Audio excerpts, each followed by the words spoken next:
একজন মুমিনের কাছ থেকে যখন একটি বৎসর চলে যায়, সে এই বছরের একটা হিসাব নিকাশ, একটা প্ল্যান তৈরি করে গত বৎসরে সে একটি বছর কি করলো আর আগামী বছর কি করবে, এই ব্যাপারে একটা চিন্তা তার মাথার মধ্যে কাজ করে। এটা মুমিনের একটি বৈশিষ্ট্য। যে ব্যক্তি মুমিন, তার উচিত প্রতিটা দিন, প্রতিটা রাত, প্রতিটা সপ্তাহ, প্রতিটা মাস, প্রতিটা বৎসর নিজের একটা হিসাব তৈরি করা। আমি কি করলাম, এই দিনটা আমার কেমন কাটলো, এই রাতটা আমার কেমন কাটলো, এই সপ্তাহ আমার কেমন কাটলো, এই মাসটা আমার কেমন কাটলো, এই বৎসরটা আমার কেমন কাটলো। আল্লাহ পাক রব্বুল আলামিনের আনুগত্য তথা ইবাদতিতে কাটাতে পারলাম, নাকি এই মাসটাকে আমি গাফলতির মধ্যে শয়তানের ধোঁকায় পড়ে নিজের জীবন থেকে একটা বৎসর বরবাদ করলাম। একজন মুমিন সেই বিষয়টা কি করবে, চিন্তা করবে। আল্লাহ রাসূল সাল্লাল্লাহু আলাইহি ওয়াসাল্লাম বর্ণনা করেন, তিনি বলেন, আল কাইয়িসু মান দানা নাফসাহু, ওই ব্যক্তি সবচেয়ে বিচক্ষণ, সবচেয়ে বুদ্ধিমান যে ব্যক্তি নিজের নফসকে সে নিয়ন্ত্রণ করতে পেরেছে, তার নফসকে সে পরাভূত করতে পেরেছে। শুধুমাত্র ওই ব্যক্তি বুদ্ধিমান। জোরে বলেন সুবহানাল্লাহ। এই কথাটার ব্যাখ্যা কি? এই কথাটার ব্যাখ্যা হচ্ছে, ইমাম তিরমিজি রাহমাতুল্লাহ আলাইহি এই হাদিস নকল করে বলেন যে মান দানা নাফসাহু, যে তার নিজের নফসকে কন্ট্রোল করতে পারলো, এই কথাটার অর্থ হচ্ছে হাসাবা নাফসাহু ফি দুনিয়া ক্বাবলা আন ইউহাসাবা ইয়াউমাল কিয়ামা। কিয়ামতের দিন আল্লাহ তার কাছ থেকে হিসাব নেবেন। সে আল্লাহর হিসাব নেওয়ার আগে দুনিয়ায় থাকতে নিজের হিসাব সে নিজে নেয়, সেই বুদ্ধিমান। যেটা বলেন সুবহানাল্লাহ। আল্লাহর দরবারে দাঁড়িয়ে জিজ্ঞাসিত হওয়ার পূর্বেই নিজের নফসকে জিজ্ঞেস করে, আজকের দিনটা তোমার কেমন কাটলো। যদি দেখে সে আজকের দিনটা তার নেকির কাজে কেটেছে, বলে আলহামদুলিল্লাহ। আর যদি দেখে যে না, আজকের দিনটা তার কেটেছে গুনার মধ্যে বেশি, সে আল্লাহর দরবারে ইস্তেগফার করতে থাকে। রাসূলুল্লাহ সাল্লাল্লাহু আলাইহি ওয়াসাল্লাম বলেন, ওয়াল আজিজু মান আতবা'a নাফসাহু হাওয়াহা, ওই ব্যক্তি সবচেয়ে হতভাগা, ওই ব্যক্তি সবচেয়ে নির্বোধ যে নিজের নফসের কথা মতো চলে। সে নিজের নফসকে কন্ট্রোল করতে পারে নাই, বরং তার নফস তাকে যেদিকে নিয়ে যায়, তার নফস তাকে যে রাস্তায় নিয়ে যায়, সে সেই রাস্তায় অনুসরণ করেছে, মন মতো জিন্দেগি পালন করেছে। আল্লাহ রাসূল বলেন, সে হতভাগা। ওয়া তামান্না আলাল্লাহ, সে আল্লাহর কাছে আশা রাখে আল্লাহ তাকে মাফ করে জান্নাত দিবেন, অথচ সে নিজের নফসের অনুসরণ করে। আপনি যখন হিসাব করতে বসবেন যে আজকের দিনটা আমার কেমন কাটলো, এই বছরটা আমার কেমন কাটলো, আপনার কাছে একটা সামারি তৈরি হবে। আপনি নিজেই নিজের হিসাব করতে পারবেন।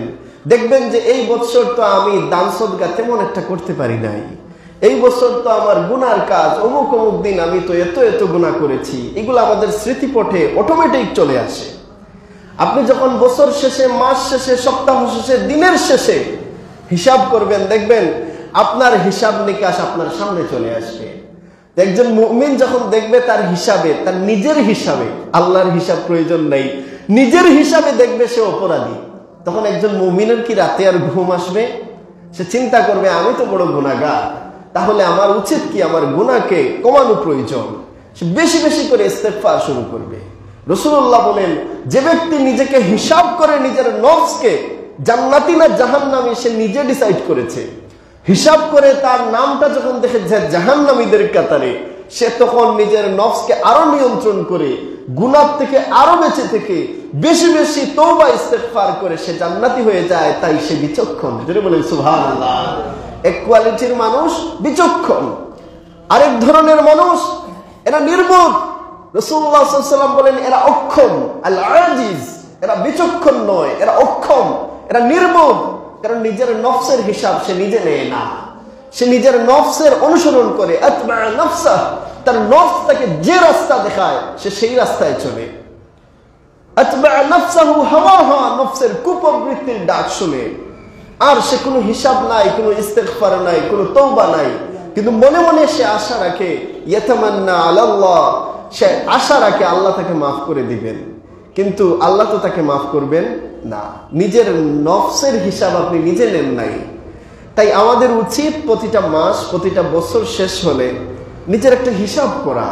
আমি বিচক্ষণ ব্যক্তি হলে আমি অবশ্যই কি করব, চিন্তা ভাবনা করব যে এই বছরটা আমার কেমন কাটলো, কেমন দান সদকা করতে পারলাম, কেমন নামাজ পড়তে পারলাম, কেমন রোজা রাখতে পারলাম, কেমন মানুষের সাথে ভালো আচরণ করতে পারলাম, নেকির কাজ কেমন করলাম, গুনার কাজ কেমন করলাম। এটা একটা হিসাব নিকাশ আমরা তৈরি করব। আর যদি আমরা গাফিল হই, আমাদের যদি হিসাব নিকাশ না করে নিজের মন মতো চলতে থাকি, মনে মনে ভাবতেছি আল্লাহ আমাকে ক্ষমা করবেন, রাসূলুল্লাহ বলেন তুমি নির্বোধ, আল্লাহ তোমাকে এইভাবে মাফ করবেন না। মাফির তো শর্ত হচ্ছে আপনি তওবা করবেন, ইস্তেগফার করবেন।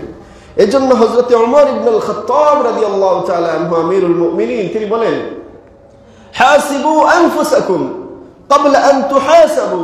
তোমাদেরকে একদিন হিসাব নেওয়া হবে, একদিন আল্লাহর দরবারে দাঁড়িয়ে তোমাকে জবাব দিতে হবে কি করেছো, কি করো নাই।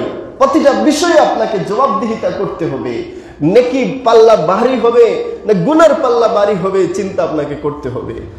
হযরত ওমর বলেন, আল্লাহ তোমার কাছে হিসাব নেওয়ার আগেই তুমি নিজের হিসাবটা একবার নিজে করো। যেটা বলেন সুবহানাল্লাহ। নিজের হিসাবটা কিভাবে করবেন? নিজে করবেন। নিজে নিজের হিসাব মিলান, আমি ভালো কাজ বেশি করতেছি নাকি গুনার কাজ বেশি করতেছি। হযরত ওমর ইবনুল খাত্তাব আরো বলেন, ওয়াতাযায়্যানু লিল আরদিল আকবার। একদিন মহাসমাবেশ হবে, সারা পৃথিবীর মানুষকে এক জায়গায় করা হবে। সেই দিনের জন্য তুমি দুনিয়ায় থাকতে প্রস্তুতি নাও। তোমার প্রস্তুতি হচ্ছে তুমি তোমার নিজেকে হিসাব করে নিজের জায়গা জান্নাতে নিতে চাও না জাহান্নামে নিতে চাও, সেটা ডিসাইড করবা। হযরত ওমর বলেন, ইন্নামা ইয়াখিফুল হিসাবু ইয়াওমাল কিয়ামাতি আলা মান হাসাবা নাফসাহু ফিদ দুনিয়া। দুনিয়ার জমিনে যে নিজের হিসাব নিজে করে, কিয়ামতের দিন তার হিসাব আল্লাহ তাআলা সহজ করে দিবেন। জোরে বলুন সুবহানাল্লাহ। আপনি যখন দেখেছেন আজকের দিনের হিসাব মিলাতে গিয়ে আজকের দিনে গুনাহ বেশি হয়েছে, তো আপনি আজকের রাতে যখন ঘুমাতে যাবেন আপনি ঘুম আসবে না, আপনি শুধু আল্লাহর দরবারে বলবেন, আল্লাহ আজকে তো বহু গুনাহ করেছি, আমি তো আপনার বান্দা, আমাকে ক্ষমা করে দেন। এই যে একটা পেরেশানি আপনার মধ্যে থাকবে, এই যে একটা পেরেশানি থাকার কারণে আপনি কি করবেন? আল্লাহর দরবারে ভালোভাবে মাফি চাইবেন। আপনি হিসাব করে আপনার যখন দেখলেন গুনাহ বেশি, তওবা ইস্তেগফার করে গুনাহটাকে কমিয়ে নিলেন। আল্লাহ রাব্বুল আলামিন কি বলেছেন?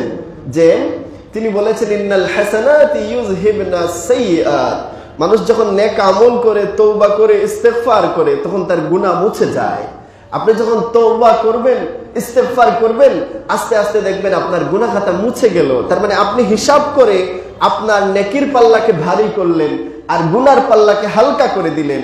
হযরত ওমর বলেন যে দুনিয়ায় নিজের হিসাব করেছে, আখিরাতে তার টেনশন নাই, সে আখিরাতে সহজ হিসাব হবে, সে জান্নাতে যেতে পারবে। জোরে বলেন সুবহানাল্লাহ। আপনার জানা আছে আপনার নেকির পাল্লা ভারী হবে না গুনার পাল্লা ভারী হবে, এই বিষয়টা আপনার জানা আছে। এজন্য মাইমুন ইবনে মেহরান রাহমাতুল্লাহ আলাইহি তিনি বলেন, লা ইয়াকুনুল আবদু তাকিয়ান হাত্তা ইউহাসিবা নাফসাহু। কোন ব্যক্তি যদি নিজের নফসের হিসাব সে নিজে না করে, সে কখনো মুত্তাকি হতে পারে না। একজন মুত্তাকির গুণ হচ্ছে সে নিজেকে ভালোভাবে নিজে হিসাব করে নিবে যে এই মাসটা, এই বছরটা তার কেমন কাটলো। এছাড়া কেউ মুত্তাকি হতে পারে না। নিজের নফসের হিসাব কেমন নিবেন? তিনি বলেন, দুইজন যদি পার্টনারশিপ ব্যবসা করেন, অংশীদার ব্যবসা করতেছেন, তো এক অংশীদার আরেক অংশীদার থেকে হিসাব নেই কেমন করে। আপনারা 1 লক্ষ টাকা ইনভেস্ট করছেন, তো আপনারা হিসাব নিকাশ করবেন কিনা? না। কত টাকা দিয়ে পণ্য কিনা হলো, কত টাকা দিয়ে বিক্রি হলো, কত টাকা লাভ হলো, কত টাকা আসল, কত টাকা আমাদের ফায়দা হলো, কত পার্সেন্ট আমার ফায়দা, কত পার্সেন্ট তোমার ফায়দা। এই হিসাব নিকাশ কি আমরা হালকাভাবে করি না খুব ভালোভাবে করি? খুব ভালোভাবে এটা করি। দুনিয়ার হিসাব, ব্যবসায়িক হিসাব আমরা নেওয়ার সময় একজন আরেকজনের থেকে হিসাব কেমনে নেই? হালকা নেই না শক্তভাবে নেই? শক্তভাবে। হযরত মেহরান রাদিয়াল্লাহু রাহমাতুল্লাহ আলাইহি তিনি বলেন, মাইমুন ইবনে মেহরান রাহমাতুল্লাহ আলাইহি বলেন যে তুমি তোমার শরীকের কাছ থেকে, অংশীদারের কাছ থেকে যেভাবে পাওনা বুঝে নাও, হিসাব করে নাও, ঠিক তেমনি ভাবে প্রত্যেকদিন তুমি তোমার নফসের কাছ থেকে তোমার হিসাব বুঝে নাও। তোমার নফস আজকে নেকির কাজের দিকে বেশি গেল না গুনার কাজের দিকে বেশি গেল, তুমি এটাকে হিসাব মেলাও, তাহলেই তুমি মুত্তাকি হতে পারবে, নতুবা কখনো মুত্তাকি হওয়া যায় না। আমরা এই হিসাবের ব্যাপারে নিজেরা তো হিসাব করি না, কিন্তু একদিন যে আমাদেরকে আল্লাহর সামনে দাঁড়াতে হবে, ইয়াউমা ইয়াকুমুন নাসু লিরাব্বিল আলামিন, রব্বুল আলামিনের সামনে আমাদেরকে দাঁড়াতে হবে। আমরা এই ব্যাপারে বড় বড় উদাসীন আছি, গাফলতিতে আছি। আল্লাহ রব্বুল আলামিন কোরআনে পাকের মধ্যে বলেন, ইকতারাবা লিন-নাসি হিসাবুহুম, মানুষের হিসাব একেবারে কাছাকাছি। আপনি হিসাবের মুখোমুখি হবেন, আপনাকে হিসাব দিতে হবে। আপনি খুবই কাছাকাছি আছেন হিসাবের, হিসাব নিকাশ আপনার অতি নিকটে। কিন্তু আল্লাহ বলেন ওয়াহুম ফি গাফলাতিন মুরিদুন, কিন্তু মানুষের অবস্থা দেখো, তারা বড় গাফিল। তারা মনে করতেছে আমার হায়াত এখনো 80 বছর আছে, কিন্তু সে জানে না কখন সে মারা যাবে, কখন তার মৌত চলে আসবে সে জানে না, কিন্তু মনে মনে ভাবে হিসাব নিকাশ আরো বহু পরে করতে পারবো, সময় আমার বহু আছে, কিন্তু আসলে তার সময় হাতে নাই। আল্লাহ বলেন ইকতারাবা লিন-নাসি হিসাবুহুম, মানুষের হিসাব, মানুষের হিসাব নিকাশ খুবই নিকটে। অচিরেই, অতি স্বল্প সময়ের ভিতরেই তাকে জিজ্ঞাসিত করা হবে। আপনি চোখ বন্ধ করবেন, এরপর থেকেই তো আপনার কিয়ামত শুরু। রাসূলুল্লাহ সাল্লাল্লাহু আলাইহি ওয়াসাল্লাম বলেন মান মাতা ফাকাদ কামাত কিয়ামতুহু, যে মারা যায় তার কিয়ামত শুরু হয়ে যায়। এমন না যে তাকে কিয়ামতের দিন তোলা হবে তারপর তার কিয়ামত, না, কবর থেকে তার একটা হিসাব নিকাশ পরীক্ষা শুরু হয়ে যায়। কবরের মধ্যে তাকে একটা পরীক্ষা দিতে হবে, সেখানে যদি সে উত্তর দিতে না পারে তাহলে সে জাহান্নামী হবে, জাহান্নামের শাস্তি তার কবরে আসবে। আর যদি পারে তাহলে জান্নাতের শান্তি আরাম আয়েশ তার কবরে আসবে। সুতরাং এটা তো আমরা বুঝতেছি মৌতের সাথে সাথেই আমাদের কিয়ামত শুরু। এটা কিয়ামতের সুগরা, কিন্তু এটাও একটা কিয়ামতের অংশ। আপনার কবরের জিন্দেগি কেমন হবে এটা চিন্তা করা দরকার। এই জন্য আমরা যেহেতু জানি না আমাদের মৃত্যু কবে হবে, সুতরাং আমাদের উচিত আমরা নিজেকে একবার হিসাব করি, মিলাইয়া নেই যে এই মাসটা আমি কেমন কাটালাম, এই বছরটা আমি কেমন কাটালাম। আল্লাহর ওলি হওয়া যায় না, মুত্তাকি হওয়া যায় না যতক্ষণ না আপনি নিজের হিসাব নিজে করবেন। হযরতে জুনাইদ বাগদাদি রাহমাতুল্লাহ আলাইহিকে জিজ্ঞেস করা হয়েছিল যে আপনি ওলি আল্লাহর মর্যাদা পেলেন কেমনে, কেমনে আপনি ওলি আল্লাহ হয়ে গেলেন? আল্লাহ আপনাকে ওলি আল্লাহর মর্যাদা, আল্লাহ আপনাকে কারামত দিয়েছেন, আল্লাহ আপনাকে বিশেষ মর্যাদা দিয়েছেন, আল্লাহর ওলি হয়েছেন, আপনি দোয়া করলে আল্লাহ কবুল করেন, এটা কিভাবে আপনি ওলি আল্লাহর স্তরে পৌঁছতে পারলেন? তিনি বললেন, দেখো আমি বিগত 30 বছর যাবত, কত বছর যাবত?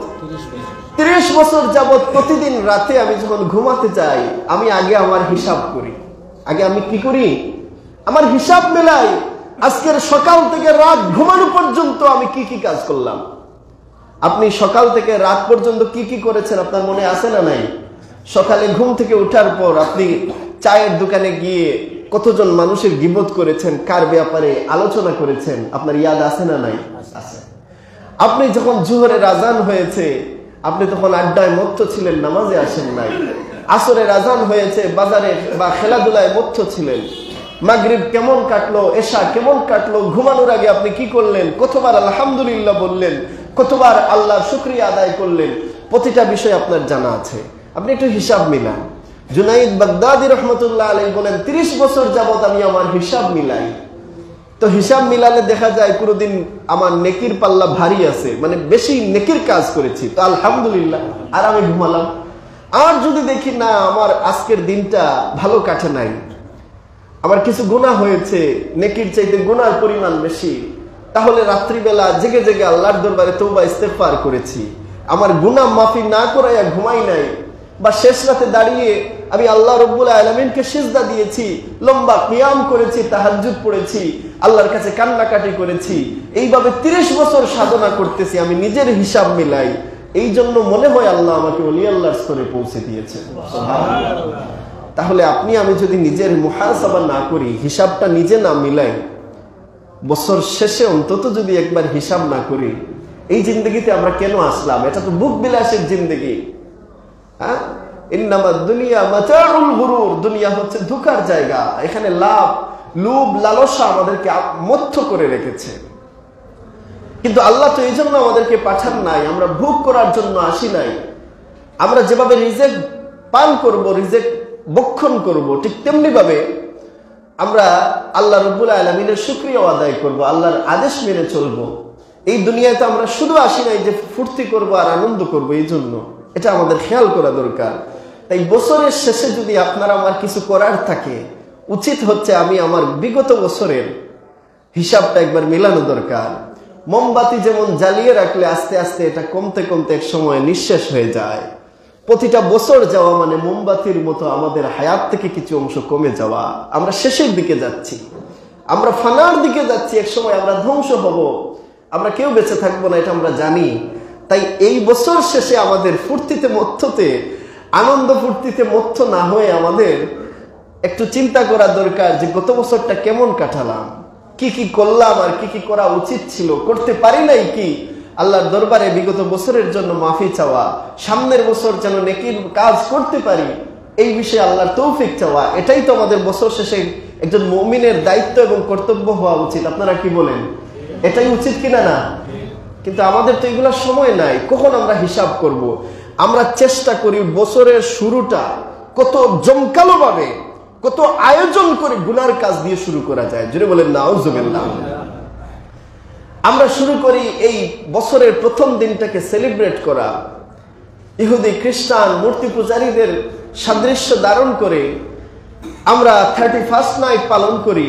আমরা বছরের শুরুর দিনটাকে বন্ধু বান্ধব মিলে উদযাপন করে, আহারে, যেখানে আমাদের উচিত ছিল বছর শেষ করে আমরা গুনাহ বেশি হলো না নেকি বেশি হলো এটা নিয়ে চিন্তা করব, সেখানে আমরা বন্ধু বান্ধব আত্মীয় স্বজন সবাই মিলে কিভাবে নতুন বর্ষ নববর্ষ উদযাপন করা যায়, বাংলা নববর্ষ আসলে কিভাবে পান্তা ইলিশের ব্যবস্থা করা যায়, কিভাবে শাড়ি চুড়ি পরিধান করে বাহিরা বেড়ানো যায়, আড্ডা ফুর্তি আনন্দের ব্যবস্থা করা যায়। ইংরেজি নববর্ষ আসলে কিভাবে এটাকে হ্যাপি নিউ ইয়ারের নাম দিয়ে 31st নাইট পার্টি করা যায়। আমাদের মুফস্সল এগুলা কম আছে, কিন্তু ভাই শহরের অবস্থা ভালো না। শহর থেকে সেই সংস্কৃতি আস্তে আস্তে আমাদের গ্রামেও আসছে। আমাদের ছেলেরাও এখন কেক কাটা শিখে গিয়েছে। বছরের শুরু আসলে কিভাবে উদযাপন করা যায়, কয়েক বন্ধু মিলে কিছু খাবার দাবারের ব্যবস্থা, পার্টির ব্যবস্থা, গান বাজনার ব্যবস্থা, সাউন্ড বক্স নিয়ে এইসব সংস্কৃতি আমাদের মধ্যে আস্তে আস্তে আগমন করতেছে। কিন্তু আমরা একবার হিসাব মিলাই না যে গত বছর আমরা কেমন কাটালাম, আর এটাও চিন্তা করি না যে নববর্ষ পালন করা এই সংস্কৃতি কাদের, কার থেকে আমাদের কাছে আসলো, কে আমাদেরকে নববর্ষ পালন শিখালো, এর উৎপত্তি স্থল আমরা কেউ চিন্তা করি না। যদি একবার জানতাম যে ইংরেজি নববর্ষ পালন করা বা নববর্ষ উদযাপন করা, গান বাজনা, বিভিন্ন পানীয় পান করার যে মজমা বসানো হয়, এগুলা কারা উদ্বোধন করেছে, কোন নিয়তে করেছে, কেন করেছে, এর ইতিহাস যদি আমাদের জানা থাকতো, কোন মুসলমান সন্তান কোনদিন 31st নাইট পার্টি করতে পারে না। ইতিহাসটা কি? আমরা যদি ইতিহাস দেখি, দৈনিক ইনকিলাব পত্রিকায় এর ইতিহাস নিয়ে একটা আর্টিকেল লেখা হয়েছে। সেখানে তারা বলেছেন যে নববর্ষের উদযাপন শুরু হয়েছিল ঈসা আলাইহিস সালাম জন্মের প্রায় 2000 বছর আগে। মেসোপটেমিয়া সভ্যতার মানুষরা প্রথমে তারা নববর্ষ উদযাপন শুরু করেছে। মানে ঈসা নবী দুনিয়ায় আসার কত হাজার বছর আগে?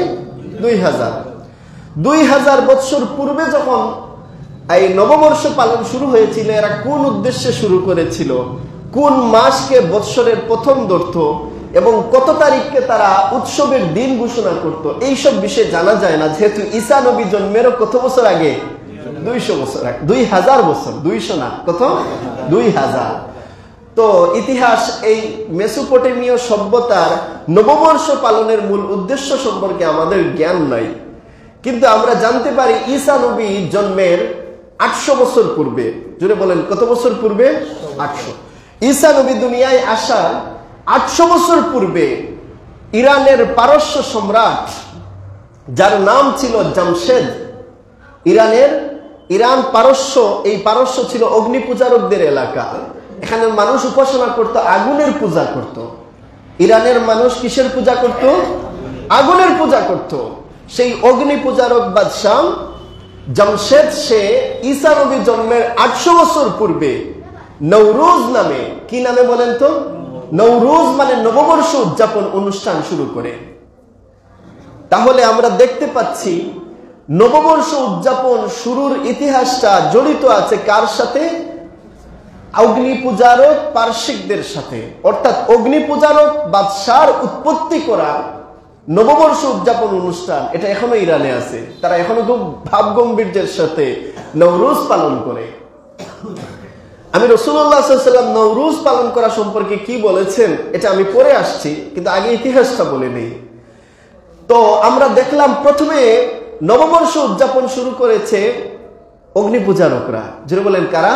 অগ্নি পূজারকরা। অগ্নি পূজারক থেকে শিখেছে রোমানরা। তৎকালীন পৃথিবীতে দুই পরাশক্তি ছিল, একটা ছিল পারসিক পরাশক্তি, ইরানীয় পরাশক্তি, আরেকটি ছিল রোমের পরাশক্তি, রোমান সাম্রাজ্য। তো পারসিকদের এই নববর্ষ উদযাপন অনুষ্ঠানকে যখন দেখতে পেল রোমানরা, তারা দেখতে পেল যে পারসিকরা নববর্ষ উদযাপন করে, তারা তখন মূর্তি পূজা করত। পারসিকরা যেভাবে আগুনের পূজা করত, রোমানরা ঠিক তেমনি ভাবে মূর্তির পূজা করত। তো তারাও চিন্তা করলো আমরাও নববর্ষ উদযাপন শুরু করি। তো ঈসা নবীর জন্মের প্রায় 46 বছর পূর্বে, কত বছর পূর্বে? 46 বছর পূর্বে এই রোমান সম্রাটের মধ্যে একজন ছিলেন সম্রাট জুলিয়াস সিজার। রোমান সাম্রাজ্যের এক বাদশার নাম ছিল জুলিয়াস সিজার। সে একটা ক্যালেন্ডার, বছর গণনা পদ্ধতি চালু করলো। এটাকে বলা হয় জুলিয়ান ক্যালেন্ডার। কি বলা হয়? Julian calendar. জুলিয়াস সিজার উদ্ভাবন করেছে জুলিয়ান ক্যালেন্ডার, 12 মাসে বৎসর। এখন তাদের সভাসদ একত্রিত হয়ে বসলো যে কি করা যায়, কোন মাসটাকে আমরা শুরু ধরতে পারি। কথা বুঝেন নাই? কোন মাসটাকে কি করব? শুরু ধরবো। তখন তারা সিদ্ধান্ত নিল তাদের ধারণা মতে, তাদের বিশ্বাস মতো। খুব ভালোভাবে খেয়াল করেন, রোমান সাম্রাজ্যের মূর্তি পূজারীরা চিন্তা করলো তাদের ধারণা মতে, তাদের বিশ্বাস মতো তাদের এক দেবতা ছিল, যেই দেবতার নাম ছিল জানুস দেবতা। নাম ছিল কি? জানুস। বলেন কি নাম ছিল? জানুস নামে এক দেবতা ছিল। তারা বিশ্বাস করত এই জানুস দেবতা সৃষ্টির সূচনা করেছেন, অর্থাৎ সৃষ্টি করা শুরু করেছেন। শুরুর সৃষ্টিটা এই জানুস দেবতা করেছেন। তাহলে জানুস দেবতার নামে আমরা একটা মাসের নামকরণ করব, নাম দিব জানুস থেকে জানুয়ারি। বলেন জানুস থেকে কি? খুব ইসলামী বিষয় নাকি? হ্যাঁ, একটা মূর্তির নাম অনুসারে নাম রাখা হয়েছে কোন মাস? জানুয়ারি মাস। তো তারা বলল যেহেতু তিনি সৃষ্টির সূচনা করেছেন, তাদের ধারণা মতে তাদের মূর্তি জানুস সৃষ্টির সূচনা করেছেন, এটা তারা বিশ্বাস করে। এই হিসাবে তারা প্রথম মাস সৃষ্টির সূচনাকারী দেবতার নামে জানুয়ারি রাখলো। আর তারা বলল এই মাসটা আমরা আমাদের দেবতা জানুসকে উৎসর্গ করে দিলাম। আমরা কি করব? জানুয়ারির প্রথম তারিখে, প্রথম প্রহরে প্রথম তারিখে 1 জানুয়ারি। বলেন কয় জানুয়ারি? 1 জানুয়ারি আমরা উৎসব করব। তো উৎসব করলে কি হবে? তাদের এজেন্ডা হচ্ছে যদি আমরা জানুস দেবতাকে খুশি করতে চাই, তাহলে উনার নামে আমরা প্রথম বছরের প্রথম মাসটা নির্ধারণ করলাম জানুয়ারি। আর জানুয়ারির প্রথম তারিখে আমরা একটু উৎসব করব, আনন্দ ফুর্তি করব। যদি আনন্দ ফুর্তি করি তাহলে তাদের ধারণা জানুস দেবতা খুশি হবে এবং গোটা বছর তাদেরকে আনন্দে রাখবে, ফুর্তিতে রাখবে। সুবহানাল্লাহ বলবেন না নাউজুবিল্লাহ বলবেন? বুঝেন নাই? তারা বিশ্বাস করতেছে জানুয়ারির প্রথম তারিখ যদি তারা আনন্দ ফুর্তি করে, গোটা বছরটা তারা খুশিতে কাটাতে পারবে। তো জানুস দেবতাকে উৎসর্গ করা জানুয়ারির প্রথম তারিখ উৎসবটা মুসলমানদের না মূর্তি পূজারীদের? কাদেরকে তারা এই দিনটা উইশ করতেছে? কাকে তারা এই দিনটা সেলিব্রেট করতেছে? কাকে উদ্দেশ্য করে? জানুস দেবতাকে। এক মূর্তিকে তারা ইবাদত করার উদ্দেশ্যে একটা দিনকে নির্ধারণ করলো এবং সেই দিনে ফুর্তি করার একটা ভ্রান্ত আকীদা তৈরি করলো। আমি মুসলমান হয়ে কি করতেছি? সেই জানুস দেবতার পূজা আমিও করতেছি, আমি জানি না। আমি মনে করতেছি এটা বিজাতীয়রা করে, তাই আমরাও করব। 19 শতকের দিকে এসে এই অনুষ্ঠানটার নাম রাখা হলো নিউ ইয়ার। কি নাম রাখা হলো? নিউ ইয়ার, নতুন বছর। নতুন বছর উদযাপন। তারপর এটা থেকে আসলো 31st নাইট। 31st নাইট আগমন করলো। ইউরোপে এটা খুব জাঁকজমকভাবে উদযাপন করা হয়। তো এই যে জুলিয়ান থেকে শুরু করে তারপরে আরেকটা ক্যালেন্ডার এসেছিল, সেটা গ্রেগরিয়ান ক্যালেন্ডার বলা হয়। গ্রেগরিয়ান ক্যালেন্ডার আর জুলিয়াস ক্যালেন্ডার দুইটার মধ্যে সমান বিষয়। দুইটাই জানুয়ারি মাসকে শুরুর মাস মনে করে এবং তারা প্রথম তারিখটা তাদের দেবতাকে উৎসর্গ করে। তো আপনি আমি মুসলমান হয়ে আপনি আমি যদি এই ইতিহাস না জেনে খ্রিস্টানদের, মূর্তি পূজারীদের, অগ্নি পূজারীদের পালন করা নববর্ষ আপনি আমি যদি পালন করা শুরু করি, এটা আমাদের ইমানকে যে বিকৃত করে দিচ্ছে, আমাদের ইমানের মধ্যে ত্রুটি তৈরি করছে, এটা আমরা কখনো চিন্তা করতেছি না। এখন আসেন, রাসূলুল্লাহ সাল্লাল্লাহু আলাইহি ওয়াসাল্লাম এই ইহুদি, খ্রিস্টান, মূর্তি পূজারক, অগ্নি পূজারক, তারা যে বৎসরের প্রথম দিনকে, সূচনার দিনকে তাদের মূর্তিকে কি করে সেলিব্রেট করে, মূর্তিকে উৎসর্গ করে, প্রথম দিন যে আয়োজন করে, যে উৎসব করে, এই উৎসব সম্পর্কে রাসূলুল্লাহ সাল্লাল্লাহু আলাইহি ওয়াসাল্লাম কি বলেছেন আমরা তালাশ করলে পাই। সুনানে আবু দাউদের মধ্যে আল্লাহ রাসূল সাল্লাল্লাহু আলাইহি ওয়াসাল্লাম বলেন, মান তাশাব্বাহা বিকাউমিন ফাহুয়া মিনহুম, কেউ যদি কোনো জাতির, কোনো দলের, কোনো গোষ্ঠীর, কোনো ধর্মের সাদৃশ্য ধারণ করে, কোনো ধর্ম নিজের জন্য যে দিনটাকে ঈদ বানাইছে, সেই দিনটাকে যদি মুসলমানও ঈদ মনে করে, উৎসব মনে করে, রাসূলুল্লাহ বলেন ফাহুয়া মিনহুম, তার কিয়ামত হবে ওই মূর্তি পূজারকদের সাথে। জোরে বলেন নাউজুবিল্লাহ। রাসূলুল্লাহর কথার মধ্যে কোনো অস্পষ্টতা নাই, একেবারে স্পষ্ট করে বলে দিচ্ছেন, আপনি ইহুদি খ্রিস্টানের অনুসরণ করে, মূর্তি পূজারীদের অনুসরণ করে আপনি যদি কি করেন, তাদের মতো সাদৃশ্য গ্রহণ করেন, তারা যে অনুষ্ঠান করে সে অনুষ্ঠান আপনিও করেন। রাসূলুল্লাহ সাল্লাল্লাহু আলাইহি ওয়াসাল্লাম বলেন ফাহুয়া মিনহুম, তোমাকে ঘোষণা দেওয়া হবে যে তুমি তাদের অন্তর্ভুক্ত, তুমি কিয়ামতের দিন উঠবা তাদের সাথে। জোরে বলেন নাউজুবিল্লাহ। রাসূলুল্লাহ সাল্লাল্লাহু আলাইহি ওয়াসাল্লাম আরো স্পষ্ট করে বলেন, লাইসা মিন্না মান তাশাব্বাহা বিগাইরিনা, যে অন্য ধর্মের মানুষের সাথে সাদৃশ্য গ্রহণ করে, অন্য ধর্মের মানুষ যে অনুষ্ঠানগুলা করে সেই অনুষ্ঠানে যে জড়িত হবে, সেই অনুষ্ঠানকে নিজের সংস্কৃতি হিসাবে গ্রহণ করবে, রাসূলুল্লাহ বলেন আমি রাসূল ঘোষণা দিলাম লাইসা মিন্না, সে আমার উম্মত নয়, আমি ঘোষণা দিলাম। জোরে বলেন নাউজুবিল্লাহ। আপনি যদি নবীজির উম্মত দাবি করেন, তো আপনার উচিত কি কোনো কাফির মুশরিকদের সাথে সাদৃশ্য গ্রহণ করা, তাদের অনুষ্ঠানে আপনি জড়িত হবেন, এটা কি আপনার জন্য উচিত না। রাসূলুল্লাহ আরো স্পষ্ট করে বলেন, লা তাশাব্বাহু বিল ইয়াহুদি ওয়ালা বিন নাসারা, ইহুদি নাসারাদের সাথে কোনো কিছুতেই সাদৃশ্য রাখবা না। তারা সালাম দেয় আঙ্গুলের ইশারায়, তারা মানুষকে অভিবাদন জানায় হাতের ইশারায়, তোমরা তাদের সাথে মিলবা না। তারা যেভাবে আঙ্গুলের ইশারায় বা হাতের ইশারায় কি করে মানুষকে অভিবাদন জানায়, তোমরা এইভাবে অভিবাদন জানাবা না। ইসলামের পদ্ধতি হচ্ছে তোমরা জবান খুলে বলবা আসসালামু আলাইকুম, তাদের সাথে তোমরা মিল রাখবা না। রাসূলুল্লাহর কথাগুলো একেবারে স্পষ্ট। আল্লাহ রাসূল বলতেছেন যে আপনি সাদৃশ্য রাখবেন যার সাথে, আপনার কিয়ামত হবে তার সাথে। হযরতে আব্দুল্লাহ ইবনে আমর তিনি আরো স্পষ্ট করে বলেন, মান মাররা বিবিলাদিল আআজিম, কেউ যদি কোনো বিধর্মী রাষ্ট্রে অতিক্রম করে মুসাফির হিসাবে যায় আর সেখানে গিয়ে পায় ফাসানা নাইরুজাহুম, সেখানে গিয়ে পেল তারা তাদের নববর্ষ, নিউ ইয়ার পালন করছে। কথা বুঝবেন, হাদিসটা একবারে স্পষ্ট। কেউ কোনো দেশে গেল, সেই দেশে যাওয়ার পর পেল যে সেখানের মানুষরা তাদের দেবতাকে সেলিব্রেট করে একটা নিউ ইয়ার পার্টি করে, আর সেই ব্যক্তি মনে করলো তারা যখন আনন্দ ফুর্তি করে, আমিও মুসলমান, সুযোগ পাইছি তো ছাড়বো কেন, চলেন আমিও গিয়ে তাদের পার্টিতে শরিক হই। তারা যেভাবে নাইরুজ পালন করে, বর্ষ উদযাপন করে, কোন মুসলমানও তাদের বর্ষ উদযাপনে শরিক হয়ে গেল। তারা যেভাবে কেক কাটে, আনন্দ করে, মাতলামি করে, সেই সব অনুষ্ঠানটাকে আপনিও কপি করলেন। তো আল্লাহর রাসূলের সাহাবী বলেন, হাত্তা ইয়ামুতা, সে যদি মারা যায়, ওহুয়া কাযালিক, তওবা না করে সে এমনই ভাবে ছিল যে সারা বছর সে হ্যাপি নিউ ইয়ার পালন করত, নিউ ইয়ার সেলিব্রেট করত, আর তাদের সাথে তাদের মতো তাদের সাথে সাদৃশ্য গ্রহণ করে, তারা যেভাবে বর্ষ পালন করে কোন মুসলমানও সেভাবে করত।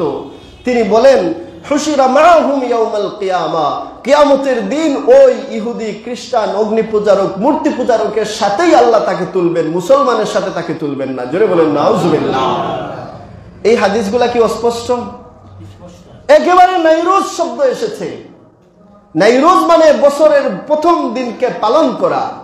এটা পার্শ্বিক ইরানের মূর্তি, ইরানের অগ্নি পূজারকদের আমল। যে এই কাজ করবে সে তাদের অন্তর্ভুক্ত। এখন দেখা যায় আমাদের মুসলমান ভাইরা প্রথম দিন আসবে, দেখবেন ফেসবুকে সবাই স্ট্যাটাস দিবে শুভ নববর্ষ। কাকে আপনি কি জানাচ্ছেন? এটা কি আপনার সেলিব্রেটেড দিন? এটাকে কি উদযাপন করা আপনার মানায়? অনেক মৌলানা সাহেবদেরকেও দেখা যায় হ্যাপি নিউ ইয়ার জানাচ্ছেন ফেসবুক ফলোয়ারদেরকে। চিন্তা করেন না যে আমি কি কাজ করতেছি, এটা কার অনুষ্ঠান, কাকে আমি সেলিব্রেট করতেছি? আপনি কি জানুস দেবতাকে মানেন? জানুস দেবতা আপনার বৎসর, পুরা বৎসর ভালো রাখবে এই আশায় কি আপনি মানুষকে অভিবাদন জানাচ্ছেন? কি জন্য আপনি এই কাজটা করতেছেন? মান তাশাব্বাহা বিকাউমিন ফাহুয়া মিনহুম, আপনি তো তাদের অন্তর্ভুক্ত হবেন। আল্লাহ বলতেছেন লিকুল্লিন জাআলনা মিনকুম শিরআতান ওয়া মিনহাজা, প্রত্যেক ধর্মকে আমি আল্লাহ আলাদা সংবিধান দিয়েছি। প্রত্যেক ধর্মের জন্য আলাদা সংবিধান আছে, আলাদা রীতি আছে। মুসলমানকে আল্লাহ জানিয়ে দিচ্ছেন ইহুদিদের রীতি হবে আলাদা, খ্রিস্টানদের রীতি হবে আলাদা, হ্যাঁ, অগ্নি পূজারকদের রীতি হবে আলাদা, মূর্তি পূজারীদের রীতি নীতি তাদের ধর্ম হবে আলাদা। তোমরা মুসলমানের ধর্ম হবে আলাদা, কখনো তাদের সাথে মিলবে না। আল্লাহ যেখানে আপনাকে সেলিব্রেট করার মতো দিন দিয়েছেন, আপনার কি প্রয়োজন আছে যে তাদের সেলিব্রেট করার, আনন্দ উৎসব করার দিনকে আপনিও পালন করবেন? কথা বুঝেন নাই? এটা একবার স্পষ্ট করে দিয়েছেন। আল্লাহ রাব্বুল আলামিন বলেছেন ওয়ালা তাত্তাবিউ খুতুওয়াতিশ শাইতান, তোমরা শয়তানের পথ, আল্লাহর পথ ছাড়া বাকি যত পথ আছে এগুলা কার পথ? শয়তানের পথ। আর আল্লাহ পাক স্পষ্ট করে বলেছেন উদখুলু ফিস সিলমি কাফা, ইসলামে আসলে ভালোভাবে আসতে হবে, সামান্য আসবো না, চলবে না। মুসলমান হলে পরিপূর্ণ মুসলমান হতে হবে। আল্লাহ বলতেছেন উদখুলু ফিস সিলমি কাফা, ইসলামে ঢুকলে ভালোভাবে ঢুকো। অর্ধেক জাহান্নামে আর অর্ধেক জান্নাতে এমন সুযোগ নাই। ঢুকলে ভালোভাবে ঢুকবেন। ওয়ালা তাত্তাবিউ খুতুওয়াতিশ শাইতান, কোনোভাবে শয়তানের পথ আপনি অনুসরণ করতে পারেন না। আল্লাহ বলেন ইন্নাহু লাকুম আদুউম মুবিন, এটা তোমাদের জন্য স্পষ্ট শত্রু, সে চায় তোমাদেরকে গোমরাহির রাস্তায় নিয়ে যেতে। ইতিহাসটা ঢাকা পড়েছে, যেহেতু রোমানদের মধ্যে খ্রিস্ট ধর্ম এসেছে, তারপর তারা আবার ক্রুসেডের মধ্যে মুসলমানদের ব্রেন ওয়াশ করার জন্য ধর্মীয় ক্রুসেড যুদ্ধ শেষ করে তারা এখন মনস্তাত্ত্বিক ক্রুসেড চালায়, মানুষের কাছে বিজাতীয় সংস্কৃতি লালন করার জন্য নতুন নতুন পদ্ধতিতে মুসলমানের সামনে এগুলা তুলে ধরে। এই জন্য আমরা ইতিহাস ভুলে গিয়েছি, ইতিহাস তালাশ করি না। কে নাইরুজ শুরু করলো, কে আমাদেরকে নিউ ইয়ার দিল, আর আমরাও নিউ ইয়ারকে হ্যাপি নিউ ইয়ার বলে জানাচ্ছি, এটা আমরা তালাশ করি না। আল্লাহ রাসূল সাল্লাল্লাহু আলাইহি ওয়াসাল্লাম আপনার আমাদের ব্যাপারে আশঙ্কা করেছেন যে আমরা একদিন তাদের অনুসরণ করব। এই আশঙ্কা আল্লাহ রাসূল আমাদেরকে নিয়ে করেছেন। তো রাসূলুল্লাহর আশঙ্কাকে কি আপনি বাস্তবায়ন করবেন? রাসূলুল্লাহ বলতেছেন আমার আশঙ্কা হয়। কি আশঙ্কা হয়? আল্লাহর রাসূল বলছেন লা তাত্তাবিউন্না সুনানা মান ক্বাবলাকুম, তোমাদের পূর্ববর্তী যেসব ধর্ম আছে, আমি রাসূল বলতেছি অবশ্যই আমার উম্মতের কিছু উম্মত সেই সব পূর্ববর্তী ধর্মগুলোকে অনুসরণ করবে। রাসূলুল্লাহ সাল্লাল্লাহু আলাইহি ওয়াসাল্লাম বলেন কেমনে কেমনে তাদেরকে অনুসরণ করবে? রাসূলুল্লাহ বলেন শিবরান বিশিবরিন জিরাআন বিজিরাইন, একবারে গজে গজে বিগতে বিগতে, মানে একবারে পায়ে পায়ে সমান রেখে তাদের অনুসরণ করবে। তারা যেমনে করে আমার উম্মত তেমনে তাদেরকে অনুসরণ করবে। রাসূলুল্লাহ একটা উদাহরণ দিয়েছেন, বুঝেন। লাউ সালাকু হুজরা দাব্বিন লাসালাকতুমুহু, আল্লাহ রাসূল বলেন যদি তারা কোনো সাপের গর্তে প্রবেশ করে, তোমরাও এতটা বিজাতি ধর্মকে অনুসরণ করবা যে তারা সাপের গর্তে ঢুকলে তোমরা মুসলমান হয়েও সেই সাপের গর্তে ঢুকবা, এতটা অনুসরণ করবা। জোরে বলেন নাউজুবিল্লাহ। রাসূলুল্লাহ কি আশঙ্কা করছেন আপনাকে আমাকে নিয়ে জানেন? যে ইহুদি খ্রিস্টানরা যদি সাপের গর্তে ঢুকে, আমরা তাদেরকে এতটা অনুসরণ করব যে আমরাও সাপের গর্তে ঢুকার চেষ্টা করব। দেখেন নাই, তাদের এমন কোন দিবস নাই যেটা আমরা পালন করতেছি না। মা দিবস, বাবা দিবস থেকে নিয়ে বিজাতীয় কালচারে যত দিবস আছে, একবারে ভালোবাসা দিবস থেকে নিয়ে এমন কোন দিবস নাই যেটা মুসলমান পালন করে না। রাসূলুল্লাহ বলতেছেন আমি রাসূল জানি তোমরা অবশ্যই সেই বিজাতীয় ধর্ম কালচারকে তোমরা লালন করবা, পালন করবা, একবারে পায়ে পায়ে। তারা যেখানে পাড়া দিবে তোমরাও সেখানে পাড়া দিবা, তারা যেখানে ঢুকবে তোমরাও সেখানে ঢুকবা। এটা রাসূলুল্লাহ